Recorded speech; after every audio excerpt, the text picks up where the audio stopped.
Howdy, my name is Charles Merritt, Lamar ID number L204-17822.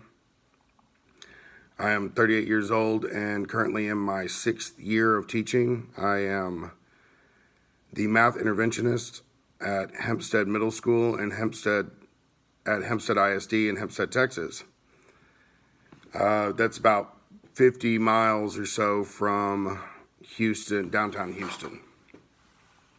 Hempstead ISD, Hempstead Middle School, is 320 students from 6th through 8th grade. We are a very transient school. We have a lot of kids that move in and out periodically from Houston and the smaller schools right outside of Houston. Our largest population is 58% Hispanic. We are 24% African American and 17% white. There is less than 1% Asian and less than 1% registered 2 or more backgrounds. Hempstead ISD is a low socioeconomic school district, specifically the middle school. We are 83% low SES. We have 26% of our kids are ELL, and nearly 70% of our kids are considered at risk, with 5% of them with disciplinary placement. Hempstead Middle School is made up of 42 staff members. 61% of the staff is white, 26% of the staff is African American, 10% is Hispanic, and 3% is Indian. The teachers at Hempstead Middle School, of those teachers, 19% are first-year teachers. 50% of the teachers here have less than 5 years of experience. 8% fall somewhere between 6 and 10 years of experience, and about 22% have more than 10 years of experience, with roughly 1% more than 20 years experience. There is an average of 11 students per teacher at Hempstead Middle School, and the high number of low socioeconomic students means that 100% of our student body is on free and reduced lunch. We also have a very high number of beginning ELL students. We have a lot of students that have recently come to America and speak little or no English. This rural community has many students that are working or that are responsible for their younger siblings while their parents are at work. As far as field experience, I thought I would take a look at, after speaking with the principal, that I would take a look at the vision of Hempstead Middle School. One of the big things I want to do is analyze what this school's vision is. I noticed in the reading that it states a lot of times schools have slogans, and I believe that ours might be a slogan more than a mission statement. I want to see how it relates to the master schedule and also how it compares to similar school districts nearby. I'd also like to take a look at the strategic planning. I'd like to know how our administration decides what classes we have and what the goals are for those classes within the district. As far as data collection, I like looking at numbers, and I see a lot of benefit from them. So I'd like to review how the data is collected and used within our district, specifically at Hempstead Middle School. I'd also going to take a look at the ethics, the list of principles for the ethical behavior that drive our current beliefs here at Hempstead Middle School. The Another area that I think is going to be important is to take a look at our norms and expectations for our teachers. What is the job description for our teachers and our staff, and how do we evaluate whether or not they are meeting those expectations? And last but not least, I'm really interested to find out what the philosophy of learning is for our administration within the district. Specifically, I will be speaking to Dr. Gooch, the superintendent of Hempstead ISD, the head of curriculum, Aaron Meadows, and the principal here at Hempstead Middle School, Erica Douglas. As far as the schedule goes, I will be working with Dr. Barbara Seals to find out how in the past she has determined the master schedule. She has been in charge of it for the last couple of years. She has 27 years of experience in the classroom and in the schools, and the last 17 years of her time has been as principal. I will be also speaking to the current principal of our school, Erica Douglas. Erica Douglas is a new principal at our school and new to our district as well. Erica Douglas has been teaching for 14 years, has been with the school within a school for 14 years, and has been certified as principal for the last 5 years. Okay, I'm Charles Merritt. I'm sitting down with the principal, Erica Douglas, for Hempstead Middle School. Couple quick things. Ms. Douglas, how long have you been in education? How long have... Totally 14 years. 14 years. And how many of those years were in a classroom or... Classroom, 9 years. Administration, 5 years. Okay. So what I'm trying to do for my class is find out what, first of all, is your leadership role? What is your role in the school? First and foremost, considering the day and age we're in now, is safety. To make sure all students are safe, as well as staff members at all times, but also to grow my students academically and socially. Okay. It's interesting. I hadn't thought about the safety aspect. You and I were discussing last week the scheduling for next year, and you had mentioned you'd like to try block scheduling. So what is your reasoning behind wanting to change to a block schedule?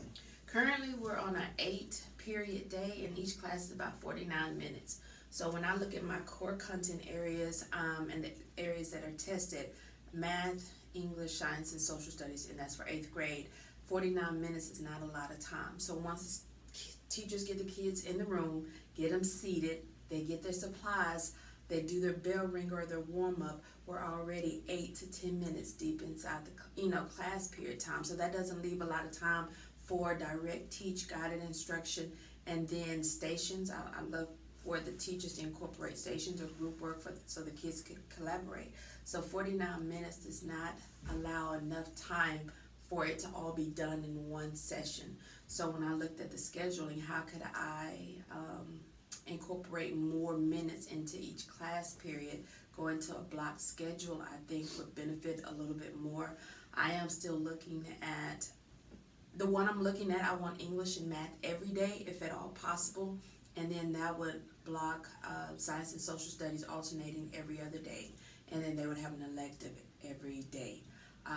So hopefully that would incorporate that more intense, in-depth lesson and time for the teachers to make their way around to each group or each kid to make sure they're getting what they're supposed to be getting. So okay. That's my overall goal. So, and that was actually going to be my next question. You want to do an hour and a half of math every day, an hour and a half of reading every day, and then every other day science, every other day social studies. And then each day they would have an elective to break that up.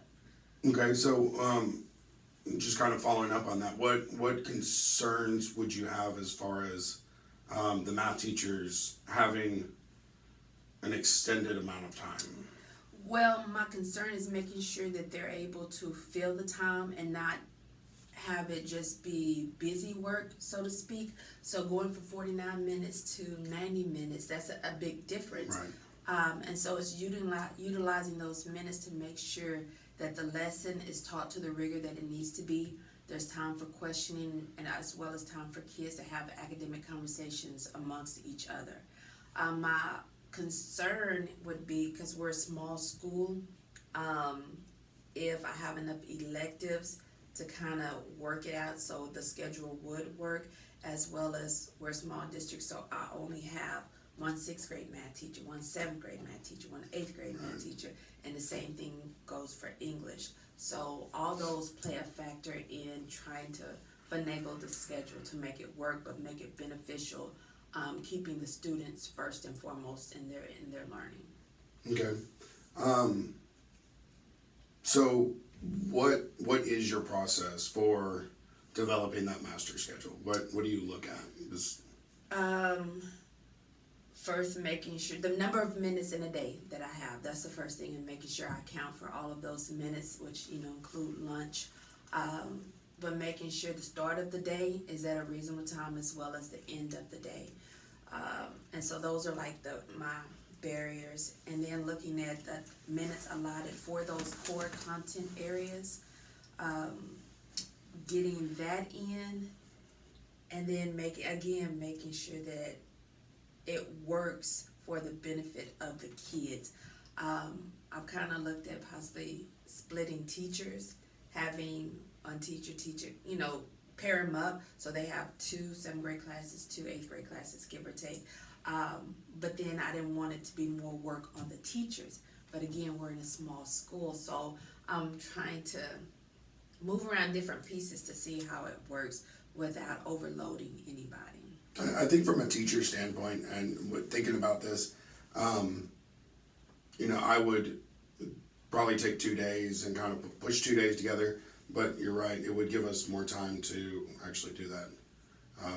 Stations and the kids, if you go, they like stations as long as it's something that is viable, not just again busy work. Right. So I know one of the teachers has her personalized learning day, and I really want to incorporate that into the daily schedule for every grade level, every class. And so that would partially take about 30-45 minutes, because I don't want it to be rushed. I need it to be utilized for the reason it's there. It's like an intervention built into the school day. And so each teacher would have to look at what standards those kids, maybe those gaps are, and they have to know those students and make sure the work that's being supplied is beneficial to that student, and the student is also held accountable for their own learning. Have they mastered this assignment in order to take an assessment on that skill? Yeah, and I think that that assessment that we've been doing, that new one, map testing, is a really good way that I think we're going to get it good. We always get data. We take an assessment and we get the data, but now it's we're at the point of what are we going to do with that data? Right. Do we just have it here and just say, well, this is the score and move from that? Well, with the new system, with the map, now it personalizes each student, and so you can go in and look and see where those gaps are, build on those gaps to grow that student. And again, that's our goal, is to grow each and every one of our students, no matter how high or how low they are, but to grow them. Okay. And you kind of mentioned this, but I'm going to ask you specifically, what is the impact that you're looking for next year's schedule? For it to have? Yes, ma'am. Again, keeping kids first, what is in the best interest of the student, and I want our students to grow. Do I want all of them to be in that meets or masters range on state tests? Yes. Is it possible to do that overnight? No. But if I can grow and fill in some gaps on the way, we'll eventually get there. So with the master schedule, changing the master schedule, hopefully into a block. If not, whatever will work for us, but to increase those minutes, my goal is to make sure those students have whatever they need in order to reach their goals. So, and if block scheduling doesn't work, are we going to try? So this year we tried to double block our math students and our reading students, those reading classes, to give them that extra time. Are we going to possibly try something like that? if your block schedule? That is not thrown out. However, that did put a lot of constraints on the rest of the schedule doing it like that. I would say the most telling thing will be once scores come back. If there were significant gains utilizing that, then I don't see the point in changing it if it got us where we want it to be. So that will be the telltale for that one. I have a couple of different backup plans in mind. So, but again, it depends on the results. Do we get enough results from the schedule being like that? Because again, it hindered us in moving kids around in different places because they required for 2 blocks here, 2 blocks here. That kind of minimized where else we could put them. Well, Ms. Huggins, I really appreciate your time. Was there anything else that kind of came to your mind as we were talking that I wanted to add? I think, what was your first question? You're very, not as far as my tenure or... I asked you about your leadership, and I asked you about... My leadership. What was the question about leadership? What is your role? And I spoke on safety, yes, and then getting kids to grow, but also, this is my first year here.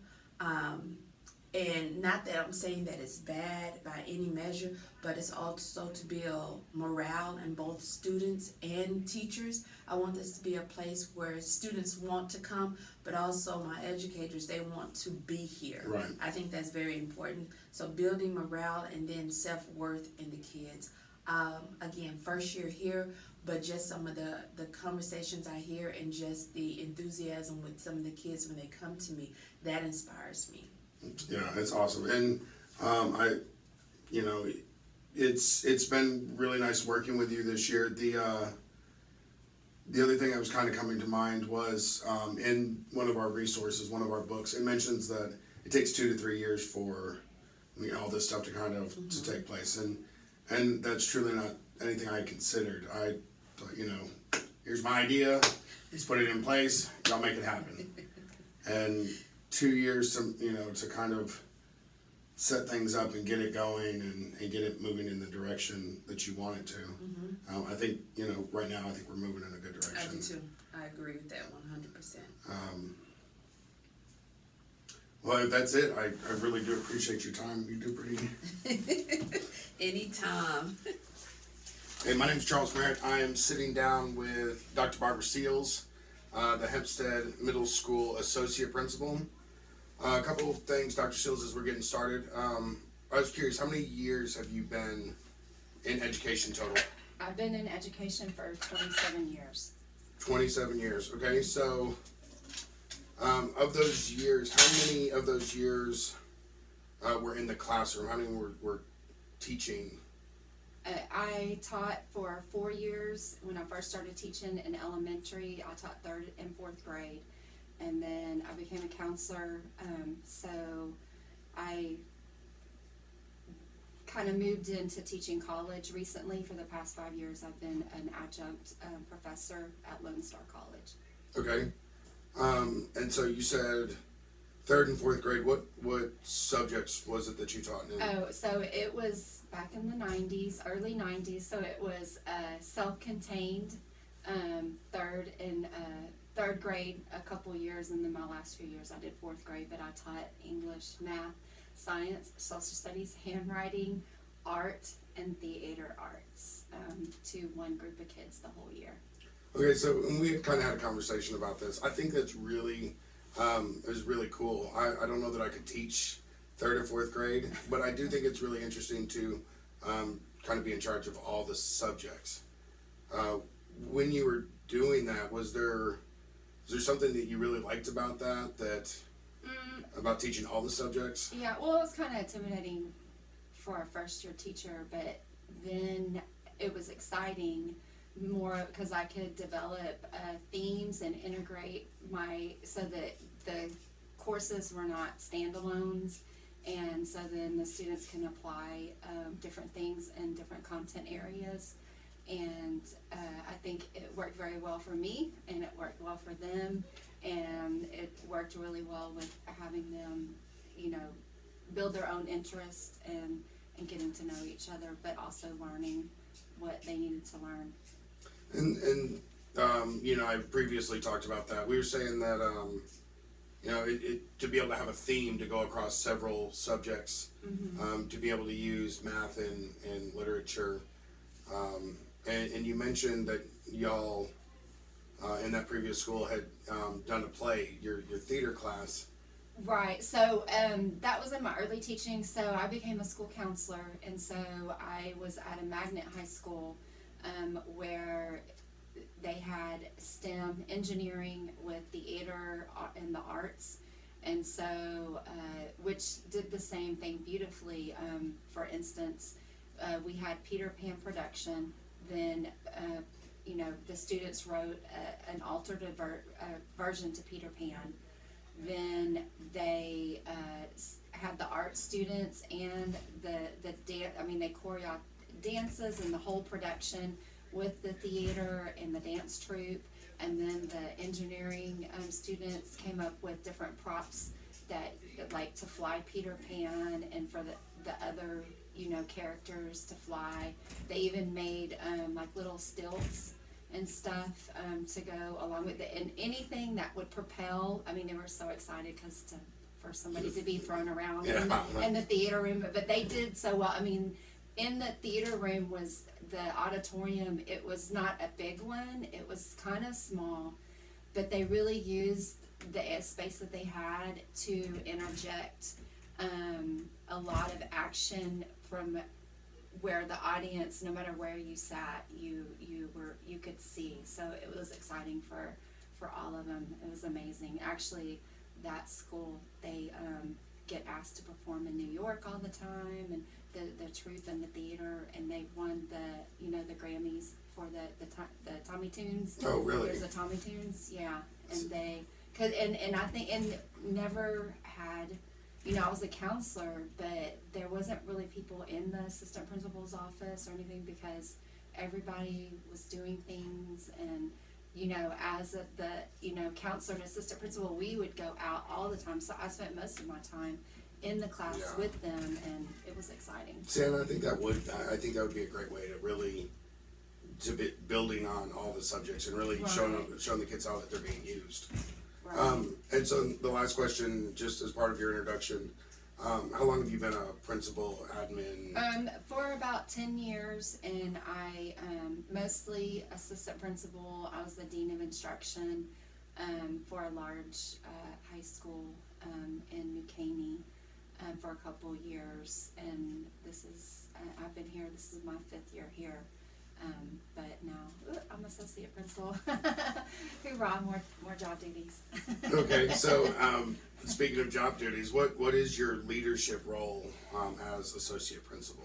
Okay, well, it varies, of course, from school to school, but here at our school, because we're such a small school, it works really well that I have been a counselor before, because I assist with a scheduling, with master schedule, with course selection. I'm testing coordinator. I do TELPAS. I, of course, do T-tests to over half of our staff. I'm involved heavily in science. I go to their PLCs. I also work with our life skills. They have the alternative testing for STAR, and that's my project for this year, because in the past we've kind of not really thought of them as a contributing factor to our accountability, which they are. So every month we have been taking practice tests for STAR Alt with our life skills teacher. And I guess one of the other things that I'm really working on this year through RTI is the accommodations. Of course, if you see in my room, I have all these accommodation bags, and I think that that's going to push us to another level, because we kind of really started it last year, but we're taking it to another level this year. And thank goodness the state has recognized that students need these individualized opportunities, and so that's another project. And we have spent a lot of days just trying to figure out what's going to best help these kids to succeed. Right, definitely. You also mentioned, excuse me, you also mentioned that in a larger district, that your role would be Quite substantially different as opposed to what it here is here. You said that you're testing coordinator, and you didn't mention discipline. You're Oh, also yeah, in charge of yeah, discipline. because I'm in the moment of testing, yeah, so yes, I have, 2 of the grade levels, 7th and 8th grade for discipline. Actually, I am the one that came up with the lunch detention routine and policy, which has really helped, with discipline because the kids do not wanna go there, so yes, I do the lunch detentions and I'm in charge of bus transportation. And among other duties, you're in the Yes. cafeteria, you're in Oh, the yes, morning. and every you're morning in the cafeteria, and I'm in the lunches, around the sporting lunch. events. Yes, oh, yes, yeah. Yeah, we you're have- missing some of I your know, duties. I know, I'm like, so, yeah. All these things. All these duties, yeah, it's just very comprehensive, so. Okay, so you mentioned that you developed the master schedule, and I know the past 2 years that I've been here, you've been in charge of the master schedule. So, what is your process when you're setting up? Okay, so, it kind of first starts with an idea kind of from the principal, conversations with the principal every year. The schedule has kind of taken its own ideas basically from the principal, conversations. So kind of looking out, and most of the principals that have been here have never, actually all of them, have never, gone through a master schedule or kind of know the dynamics of a secondary school master schedule. So some of the ideas are bounced back and forth of the practical reality of Right. having these ideas. So it kind of starts there with conversations and outlining, with stickies or a board and kind of thinking of the vision of it. And then, taking it first, it goes through, then having the students, cause it is all driven by the student course request.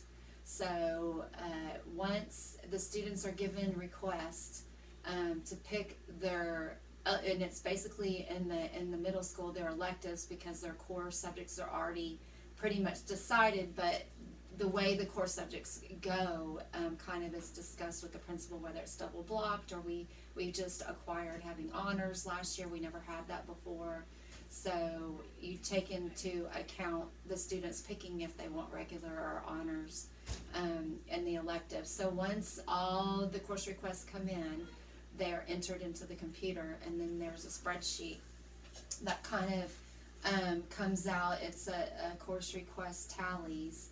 And so we look at the master schedule that we think we want to have, and we look at versus the tallies of the requests that were provided by the students to, refine what we thought that our kids might want, or Right. what's gonna work, and in relation to the staff that we have, because usually every year new staff members are not allocated to, you have to work with what you have. Right. So sometimes, you have to think about different teachers and what they're certified in, if you're gonna try different things in your master schedule, because they have to be certified to teach in those areas. And a lot of times in the career technology and some specialized courses, teachers are certified through grade 6, or they're certified grade 7 and 8, so you have to kind of look at your electives and know the courses and what they require, because then we can't name them, they can't have the state allocated, number in our course registry, because the If our teachers, teacher's not certified, if our right. teachers aren't certified. So you kind of look at the teachers, you look at the kids, what they have, you look at your vision, you have the course request, you put them in, you look at the tallies, and then you build the master schedule into whatever operating program we have. Texas, you build that in, with the teachers that you think are gonna teach those courses, you fix your little board. It's always good, even in the computer, world, to have a board that you can move, Right. magnetics, or we use stickies because we can't afford the board because it's expensive. Okay. So we moved, and then see, and then you send out a re-verification of the courses, because sometimes if there's one kid or two kids, or we can't offer team leadership because there's only 5 kids that pick it. well, then those kids have to go somewhere to another elective. So you kind of send it back out last time, you know, for kids like at the end of April or May to kind of fill out what they want. And then all those course requests are checked upon and re-entered and changed up.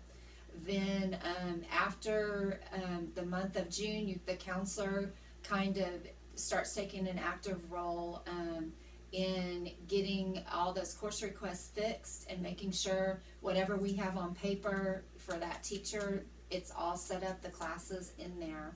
And then we kind of start printing master schedules and looking at numbers. And then that's what the counselor kind of does in June. And then when August comes around, usually I come back before my contract time to look at that and make sure everything is because it rolls over. Like this, school districts don't roll over the end of the year until the end of June. So they close out the last school year and then they open up a new one. And when they roll into the new one, that's when kaboom, the schedule and everything, the course requests from the previous year, it rolls over into the new school year, and that's when we can manipulate it in the year that we're going to use it. Okay. So then once that rolls over, the counselor and us work together to make sure and, you know, enter new teachers, enter new students, and then we do a schedule, like we press this magic button and it schedules, once we think that all is what we want and most of the students will be able to schedule into those classes, we click the magic button and all those students roll into the classes. And so you want to try to, and so it'll give you a percentage of the students that are fitting into your schedule that you want. You want to get at least kind of like 85 to higher, because so in our case, if we have, you know, 340 students, you only want to fix a minimal amount of schedules. You want all of those to roll in. Right. Because the other 15%, you're going to hand schedule. You're going to have to see what the conflict is. And usually in our small school, it's because the kids might be in all advanced classes and they are banned, and their one elective they picked, because it's not offered during the period, it might be on top of one of their advanced classes. And so you kind of have to hand schedule, and they have to have a different elective most of the time because it's not going to work.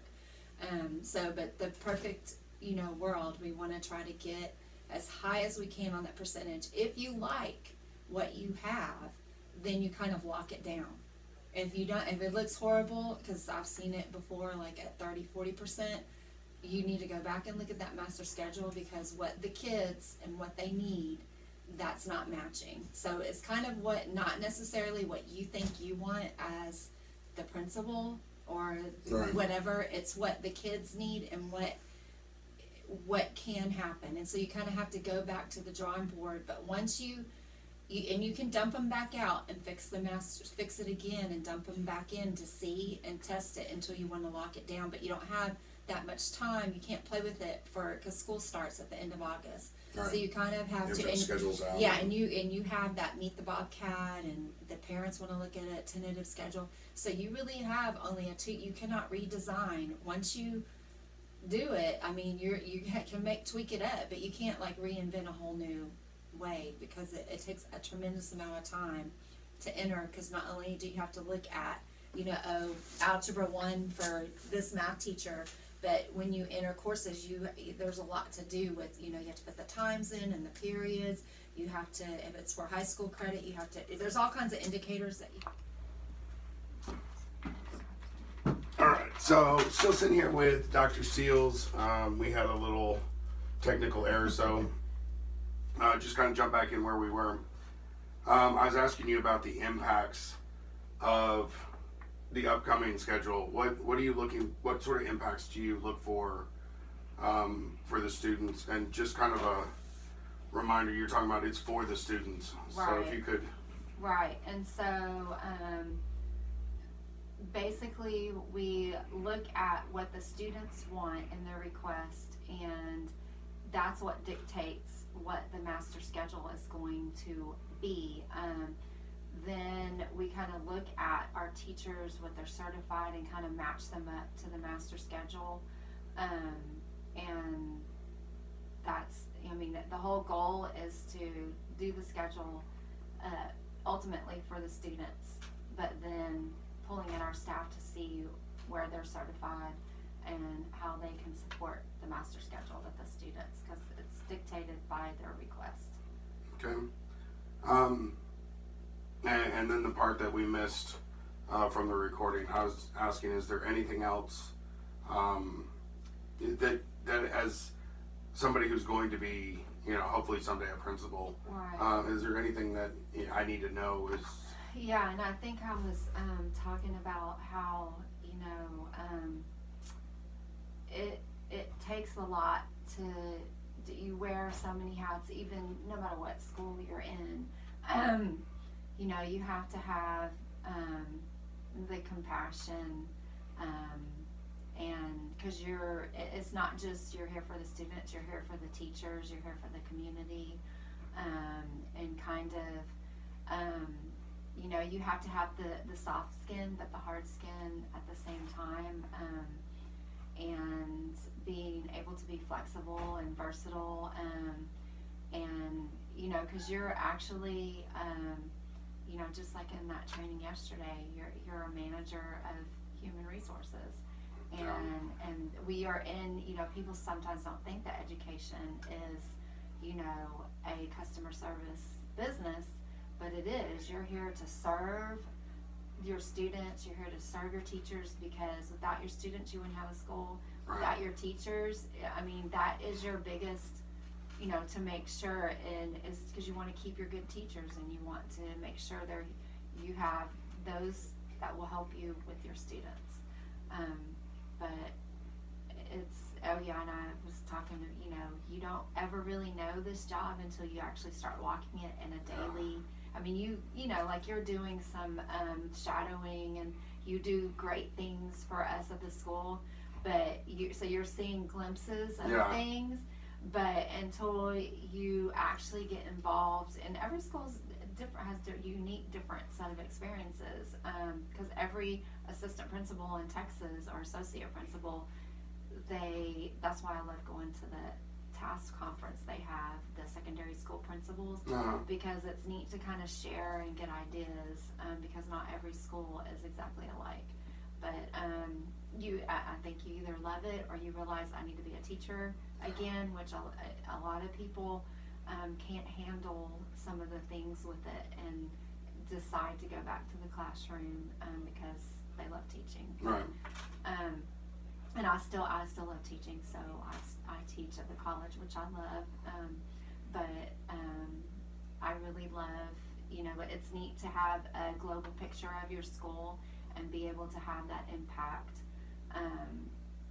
To me, that's what my joy is to helping our students and our teachers to be the best. Well, and then one of the things I joked about was trying to corral you and corral Dr. or Miss Douglas, just to be able to sit down. Didn't take into consideration we have testing coming up, and you have all those responsibilities. So I do appreciate that. You're welcome. It was fun. Yeah. Take a little break. Back to the real world, though. Last, we are sitting down with Hempstead Middle School counselor Sarah Peck. Ms. Peck, real quick, just as far as your background, how long have you been in education? 11 years. Okay, so of those 11 years, how many were in the classroom before you became an administrator? 9 years. Okay, so 9 years in the classroom, and what did you teach?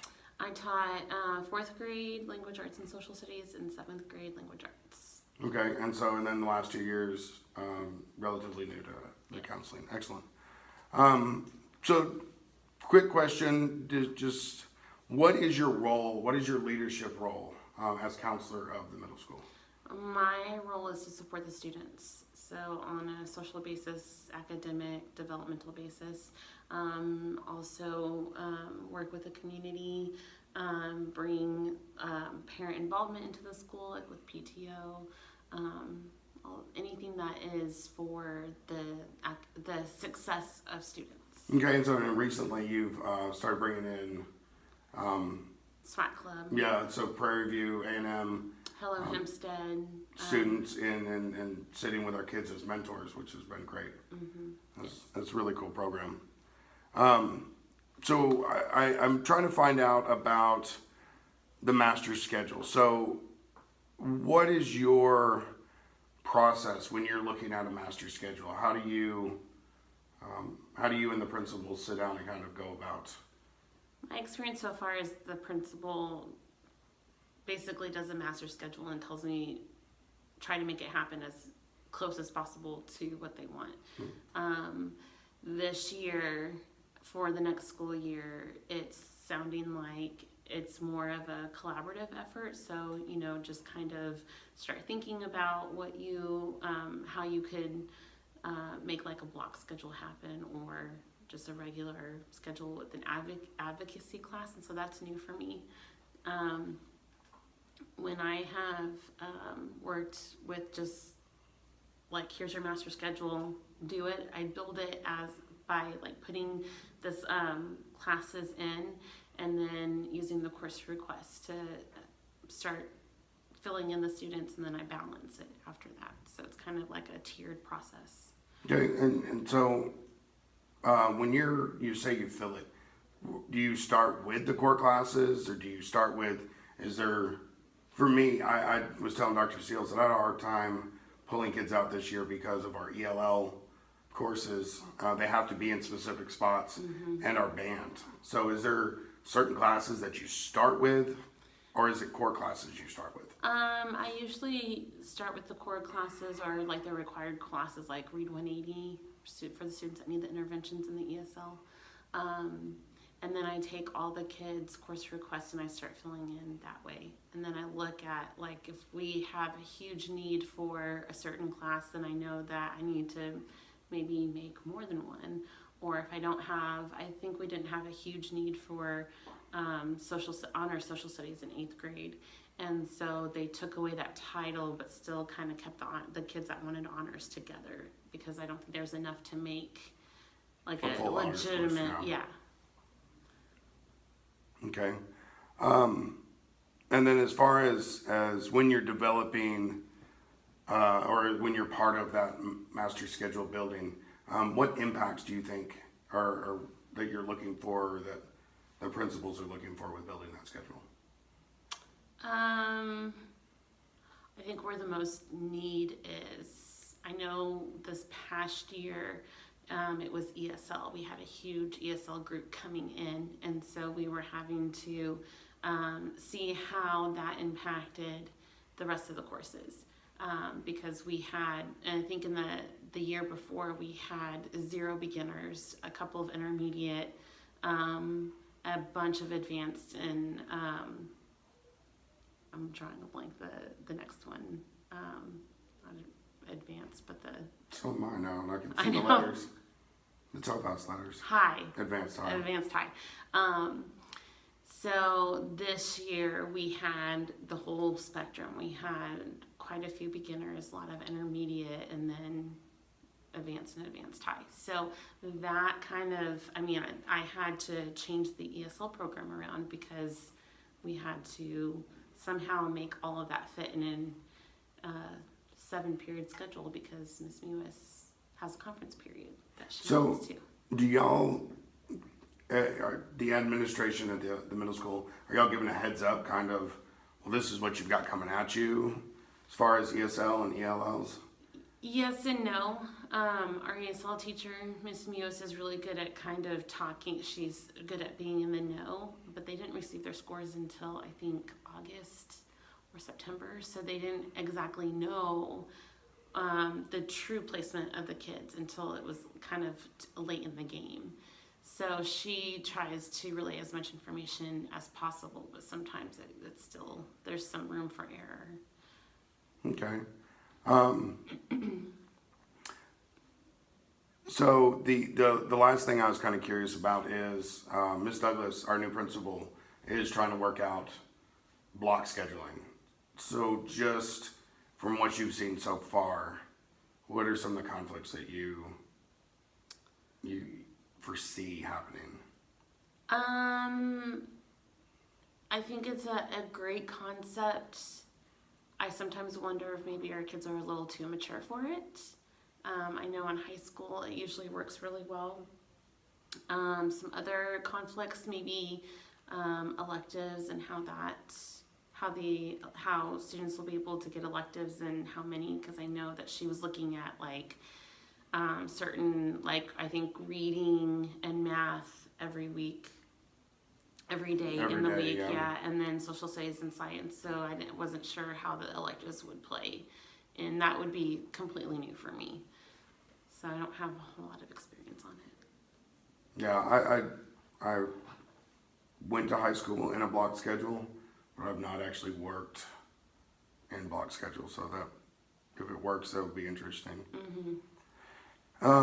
So just kind of wrapping up, is there anything else as far as being an administrator or kind of working with this master schedule that I didn't ask about that you think is important or relevant? I think class size is really important. Absolutely.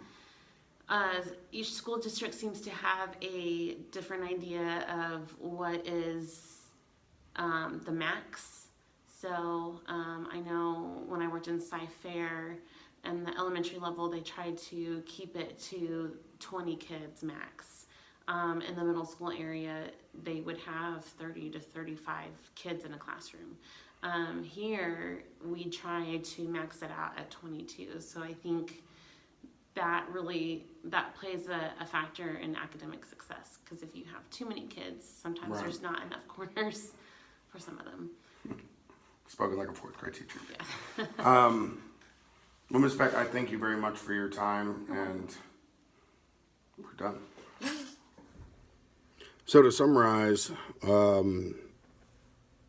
the master schedule, how the master schedule is designed at Hempstead Middle School, I think the big thing that I took away from today is that from all the administrators, they are very student-centered when they are looking to create a master schedule. What is in the best interest of the students? What do the students need? And then what do the students want? The design I thought was kind of interesting. The use of sticky notes as a rough draft to get a design, an idea before actually putting it into the system. Dr. Steele pointed out that the entering of classes is tedious, that every single class, every single period has to be individually entered before the students can be entered into those classes. All of the administration, either during the video or when I was talking to them before and after, mentioned that class size is a big deal also. Hempstead ISD prefers that we keep the classes at 22 or less. For the most part, we have managed to do so. There are a couple of classes within our school that are 25, 26, 27 kids in a class. But for the most part, it's 22 or less. Most of the classes are even as small as 15. So they've done a good job making sure that the classes stay manageable. One of the big deals that Ms. Douglas pointed to was the staff that is needed in order to make a schedule work. If we don't have enough elective teachers, that means that class sizes are going to be larger for the core classes, as there's not any place to put them. There's not any place for the kids to be other than either the core class, and we just, Ms. Douglas pointed that we don't have the budget to hire additional teachers. The step-by-step process for designing classes and what classes need to be where. Ms. Peck and Dr. Seals both pointed to the fact that core classes need to be filled first, and then we move into electives and and using athletics and PE as overflow. The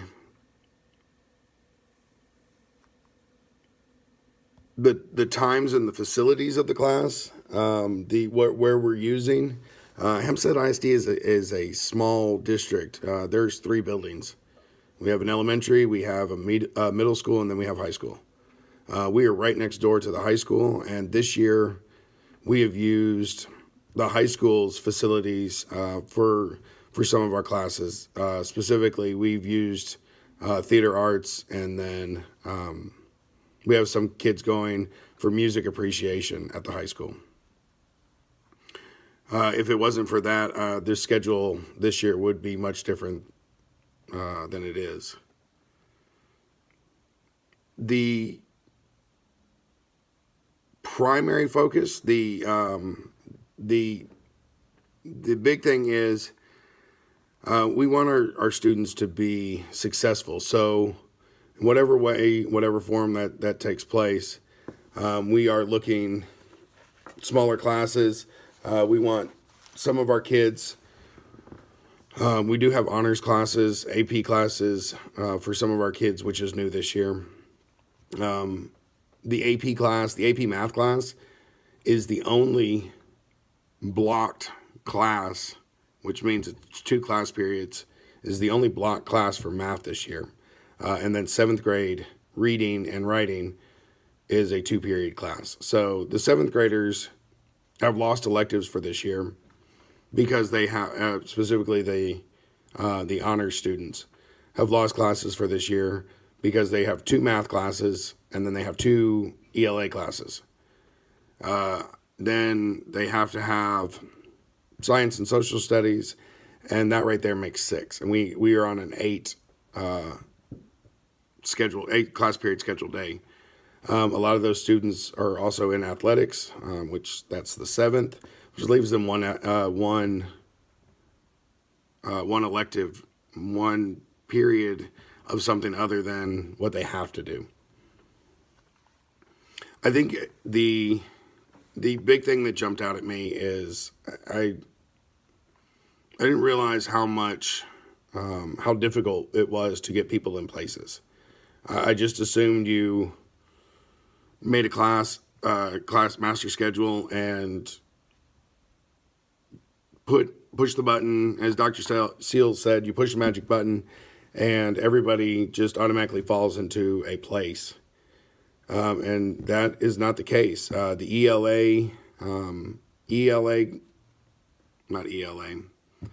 the ESL classes, our English language learners, have to be in a very specific spot. Based on their TELPAS scores, our beginning learners need to be in a classroom with beginning learners. Our intermediate need to be with intermediate, high with high, and of course advanced high with advanced high. They really push to make sure that those kids were not mixed improperly, that they were getting the required help that they needed to advance out of the ELL program. Teacher collaboration, we are asked, what other classes would you like to see? What other classes would you like to teach? What else are you certified in? So it is very collaborative in that sense, that the teachers are given the option. What else would you teach if you could teach another class? What sort of elective would you want to offer?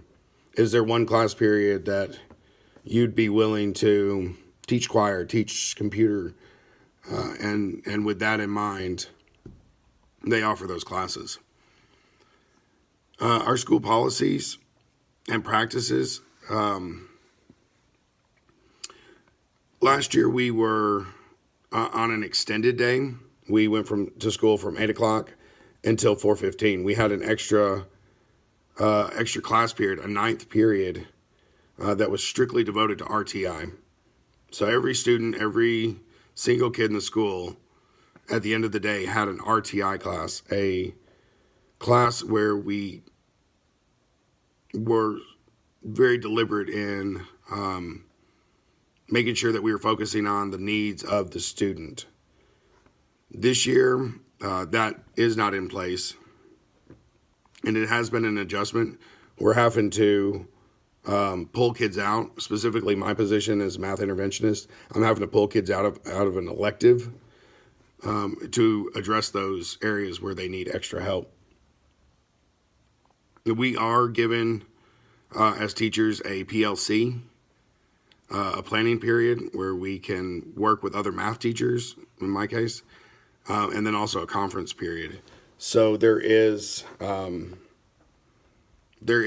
room there, I think, that if we didn't meet PLC every single day, because I don't know that PLC is as effective for us as it should be. I think in the future, it maybe take away PLC during the day, leave a conference, and have one day a week where the teachers are able to get together, maybe for an hour after school, and just in that time, very deliberately collaborate, very deliberately talk about what needs to be learned in 6th grade in order for the students to be successful in 7th grade. What in 7th grade is going to transfer to the 8th grade and going forward. As far as what went well today, well, I think all of the meetings, I really appreciate all 3 of the administrators taking the time to sit down with me today. That now that I finally caught them, I appreciate their time and their honesty in the difficulties that they saw and issues they saw arising from the master schedule. What I think I failed to take into consideration is the technology of actually just recording this. I, with Dr. Seals, had sat down with only one device because every other time I'd recorded today, I had no problem. But of course, the time that I chose to only have one device going was the time that I actually needed a second device. So in the future, including right now, I do have 2 devices going that are recording me in case for some reason one of these does not work.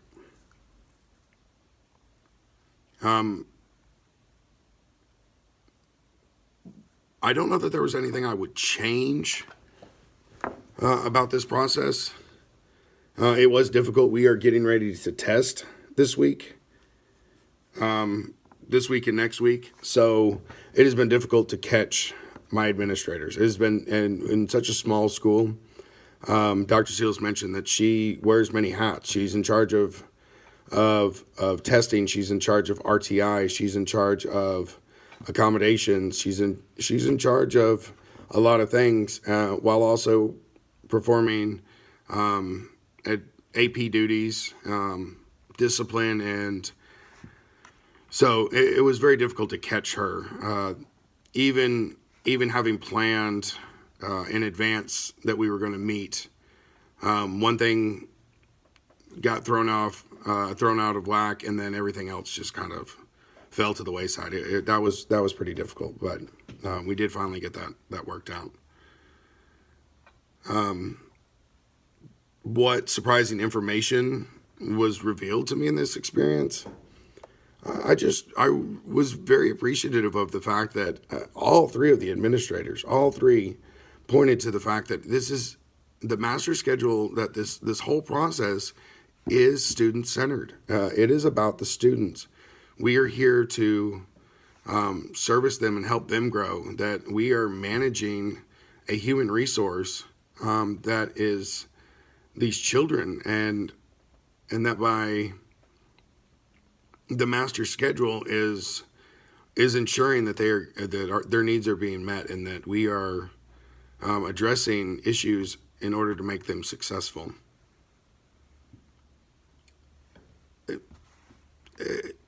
The experience that is going to transform my practice as a school administrator, the only thing that keeps coming to my mind is that I'm going to try to cut my other admin some slack or hope that my principal will cut me slack as an AP when it comes time to do this master schedule, because it's not a simple process. It's not, here's 6 math classes, here's 6 science classes, and ta-da, everybody fits, and everybody's going to be in the right spot. Band and athletics and ELL, our ESL program, really are, despite not being the first class that's filled, really seem to lead the way. If that ESL class, if a kid's got to be in an ESL class, and it's got to be, second period, well then, regardless of whatever else is going on, I can't change him out of that class. I can't change a kid out of band that has to be in a specific band period, and I cannot change a kid out of an athletics period that is wanting to play basketball or football or volleyball just because it doesn't fit my schedule. So I do think I need to keep in mind with that I have to be flexible, and I have to allow the schedule to be filled.